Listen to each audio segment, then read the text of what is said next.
Hello, this is GM Josh Friedel, and today I'm going to be going over a game of mine which includes a pawn sack. So yeah, I mean, sacrificing a pawn is very, very common in chess, from all levels, and it's a question of often like whether it's worth it or whether your position warrants it, whether you have to do it out of desperation. And it's a very interesting question. It's really what defines players' styles a lot. Like, a lot of players will sack a pawn. Even GMs will sack a pawn when other GMs will not. There's some situations where you either really have to do it, there's no choice, or maybe there are some situations where it's clearly wrong. But there are a lot of sort of iffy situations. But yeah, it's a very, very interesting topic in chess, sacrifice of anything, at least in my view. But, so yeah, in this game I was black against Gata Kamsky. Very tough game. Opponent, obviously. From the World Open, the same tournament as before, this was round 8. So I'd have to win 2 games to even maybe get anything in the way of money. And, you know, I had to play Kamsky in the first one, so not an easy situation, especially with black. However, I'd drawn him twice before, so it wasn't like I had, no chance. But beating him is not an easy thing. So this was the situation. So in this position, if you were black, for example, decide what would you do.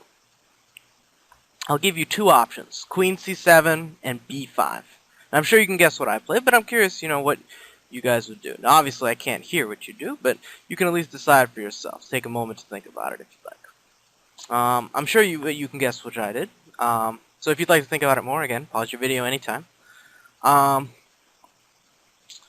So what I did was b5. I thought that if I played Queen c7, which is quite possible, I'd just be a bit worse. For example, white can play bishop e2 now, seems logical.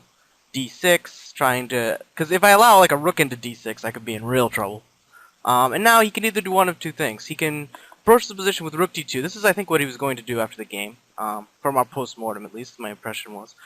He'd probably double on the d-file, just get some nice pressure, and white would be just slightly better. Because I don't really have any compensation for it. So he'd just press me basically at his will, which... not exactly something I want, especially in a game where I'd like to at least have some remote winning chances.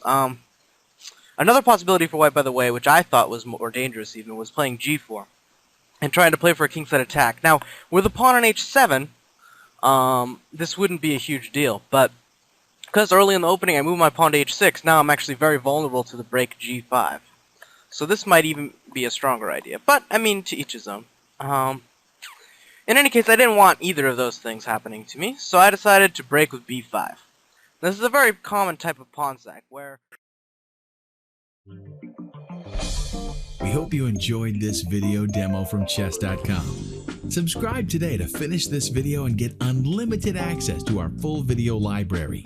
Your membership also includes access to Chess Mentor, the most advanced interactive training tool available anywhere.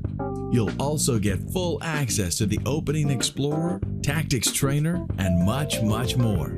So sign up today and get serious about improving your game.